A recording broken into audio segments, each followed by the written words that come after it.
All right, so this video is going to be for Thursday, March 30th, which was a white day, and March 31st, which is a Friday. So what we're going to be doing is we are essentially going to go over, do the creatures, mentor text again. So I'm going to kind of show you what we did last time in class. So last time in class, you got these notes about how we changed skiff to skit instead. So we kind of went through these notes and the fact of S means scan. Then we're going to do a first draft read. CI is the central idea, which is the same part we've been doing. Second draft read, and then think. And this is what we've already done with this text. So the text I'm talking about is this right here. What do these creatures have in common? And so we already did it. We scanned it. We did a first draft read. And then after we did the first draft read, we did the central idea. The central idea that we came up with was this. What do these creatures have in common is an informational text that discusses how hydras regenerate body parts to live longer. And so we said that the overall purpose is to inform. And so now what we're going to do is we're going to go back over here to where it has the next part, because we've done all of the S, C, and I. And now what we're going to do is we're going to do a second draft read. So we're going to go back into the text, and we're going to go to specific places to see if we can find different the different types of purposes, because we know the overall purpose is to inform. So we'll find information in there. But then we also are going to be focusing on trying to find strategies, like argumentative strategies and narrative strategies, in order to support the overall strategy or the overall purpose of information. Okay. So what we're going to do is, and I'm going to show you where you can find this. If you are, if you go to mentor text and you open that folder, you can click on the one that says, what do these creatures have in common? You'll open this up. If you can print, that would be the best, because we are going to be annotating. If you cannot print, you can write your annotations on a piece of paper. You could have like just different sections for here's information, here's narrative, here's argument, and you can write those underneath the different sections. So I'll show you how you could do that here in a second. But if you are able to print, that would be the best thing, because we are going to be annotating. Okay. So that's how you access that. But what I'm going to do is I'm going to go ahead and just pull up on mine the printed copy that I have. And if you don't have a printed copy, I'll show you how to do that. I'm going to get a separate sheet of paper. All right. So what I would do is I would have 3 different colors. The colors I'm going to be using are these. I'm going to use them as a highlighter. If you don't have highlighters, you could use markers. You could use colored pencils. You could use crayons. I just need 3 different distinct differences between whatever writing utensils you're using. So maybe one's a pencil, one's a pen, and one's a different colored pen. It doesn't really matter what you end up doing, but I need 3 different types of ways that you could label these. Okay? So what we're going to do is at the bottom, we're going to make a little key. So I'm going to say this and this. And this. And then I'm going to label that with what they are. So I'm going to say that this is going to be informational, this is going to be narrative, and this is going to be argumentative. Okay, so you're going to go ahead and make a label for that as well. If you don't have access to a printer, you are not able to print it, here's what you can do instead of doing it that way, is you can come here and get a separate sheet of paper. And then what you'll do is you'll kind of divide this. Probably, sorry, I'm thinking. Let's see. I would probably just divide it into 4 sections. Maybe we'll just go with that for now. So if you divide it into 4 sections, actually I'm going to change that. Sorry. You're going to divide it into 3 sections. So just kind of have 3 different sections like this. And then if you don't have 3 colors, you could do it with pencil, but I'm going to go ahead and do it in color just because I have it. So you could put, this is information. You could put, this is narrative. And this one would be argue. And then essentially what you will do, and I'm not going to do it this way, so if this is something that, because you weren't able to print, go ahead and get this paper ready, and I'm going to explain how you to do this. So essentially what you'll do is anything that I highlight for informational, because you weren't able to print it, you're just going to write it or at least write part of it so you know where that is. And then you'll bring this paper back with you to school so that way you can attach it onto page 23 so you have those annotations just on a separate sheet. Okay, so whatever I underline or highlight, you can just come on this piece of paper and go, oh, that one was narrative, so we're going to write it underneath narrative. Or, oh, that one was argue, so I'm going to write that word here. Okay, so that's kind of what you'll do with that paper. Okay, but for those of you who were able to print, here's what I'm going to have you guys do. We're going to go through a couple sections, not necessarily the whole thing, although it is pretty short. We might do the whole thing. I don't know. I haven't quite decided what's going to happen here with this. But what we're going to do is we're going to go through and just kind of find different things that we see. We know that the overall purpose is to inform because we already came up with that in our notebook. But now we're just going to go through and see if we can find different strategies for all three to see how they support that overall informational purpose. Okay. So here at the top, it says a tiny tube-shaped creature floats through the water. A cluster of skinny tentacles wave around the creature's head, ready to shove prey into its mouth. But before it gets the chance, snap. A passing fish chomps off the creature's head. Game over, right? Okay, so this whole part, it kind of gets us into the story. But this right here is basically telling a story.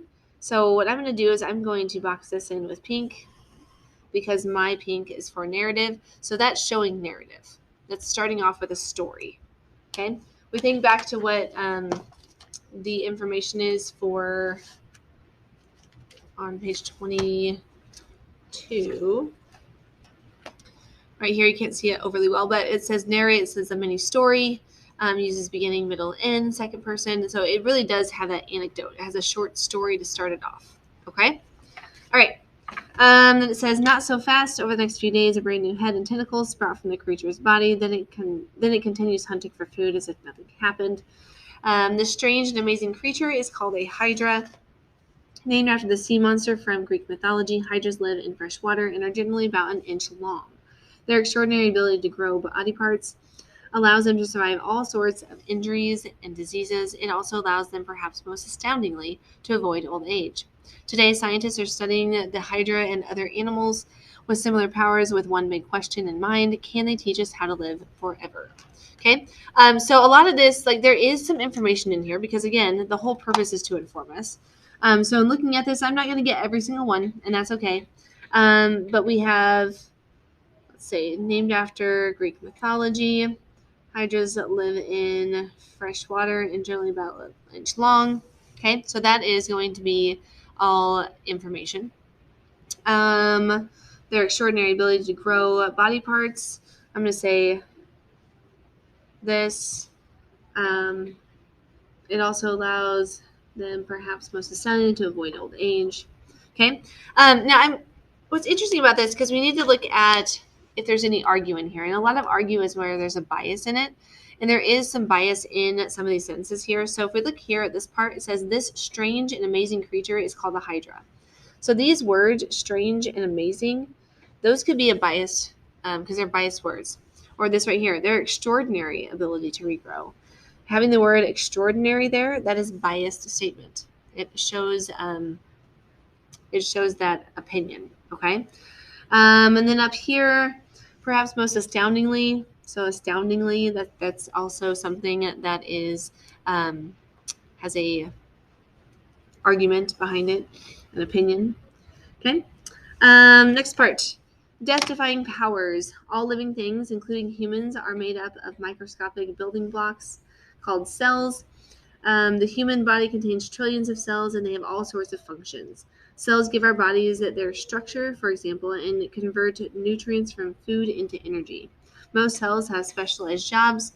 There are blood cells that carry oxygen throughout our bodies, nerve cells that transmit information between our brains and our limbs, and skin cells that form our protective outer layer. As we and most other creatures age, our cells function less and less well. The result, skin droops, muscles weaken, memories falter. But the hydra doesn't experience this aging process. Its body consists mostly of special cells called stem cells, which constantly renew themselves. If the hydra loses a body part, like say its head, the stem cells can grow into whatever the hydra needs. This has led some researchers to speculate that under the right conditions, the hydra could live forever, or at least a very, very long time. The hydra isn't the only organism on Earth with death-defying powers. The so-called immortal jellyfish can reboot its cells to a younger state, essentially transforming from an adult back into a baby. Some turtles show almost no signs of aging because their cells repair themselves. A microscopic animal called the tardigrade, is thought to be nearly indestructible because it can survive for decades in a sleep-like state, protecting its cells with a coating that resembles glass. Okay, so the whole section of death-defying powers, as I kind of read through that, there was no story. It's not really telling a story. These are all facts. And so, this is the information. This is why I think as a class, we came up with the fact that this whole thing is informational. So what I'm going to do, for those of you who don't have a printer, you can just write death-defying powers, or the whole section of death-defying powers, because that whole thing is informational. Okay. So if you have the printout, you can box it all in and everything. That's fine. I should have said this really quickly. I'm going to pause for a second. If you are writing on a sheet of paper, you don't have to write all of those words for narrative. You can just say the beginning part, like the very first, I don't know, paragraph or two. You can just say it that way. Okay. So I apologize for not saying that ahead of time, but you can do that. Okay. But again, all of this is going to be informational because it's all information. That's all it is. That's all just information. Okay. All right. Unlocking secrets. Scientists are working hard to unlock secrets of these fascinating creatures. In the case of the hydra and the immortal jellyfish, researchers have identified genetic features that may be behind the creature's ability to regenerate. Okay. So a lot of this too is there's a bias in here. They're saying fascinating creatures. And then this is all kind of information. Could these discoveries and others like them help humans become immortal too? The answer for now is probably not. After all, the human body is extremely complex. But these discoveries might help us treat age-related diseases, lengthening our lifespans. Doctors may one day be able to grow new heart cells for people who have suffered heart attacks, for example, or new brain cells for patients who have suffered strokes. So while forever might remain out of reach, we humans may one day live long enough to meet our great-great-great-grandchildren, unless a giant fish bites off our heads, in which case we are definitely goners. Okay? I know there's other stuff in there. We're not going to do all of it. But this part right here at the end, it kind of goes back to that beginning narrative story. So I feel like this part right here kind of goes back to that narrative. And so I'm going to highlight that to be narrative because it goes back to that. Okay? All right. So in looking at this and what we have on the back side here, a lot of it is information. So that kind of helps us to support our purpose that we thought it was, is to inform. However, there is some argumentative strategies. There are some narrative strategies that help to support the informational purpose of the article. Okay? Same thing on the front. The majority of it really is informational. And so we have that, but then we also have parts that have argumentative strategies, and we have a narrative strategy that helps to support the informational purpose of this article. Okay, so again, all we're trying to have you do is that you can see all different types of strategies for each type of purpose, except for what will happen is that the overall purpose, especially on this one, is to inform. Yet the author was able to use strategies for narrative and argumentative to help support the purpose of informationalness. Okay, so we're just wanting you to see that connection and see that blended writing. All right, cool. Once you're done with that, make sure whatever you wrote on, if it was this that you printed out or if it was this, either way, you need to make sure that you bring that back to school, and it'll be a 3-point grade, and you'll need to show it to me. If you want to take a picture of it and send it that way, that's fine too, but you do need to make sure you bring it to school because we'll look at that as well. Okay? All right, so if you do that, take a picture, send it to me, or just bring it to school and show me, and we'll put it in your notebooks, and we'll go from there. This part right here, actually, no. Yep, we'll go from there. All right, thanks.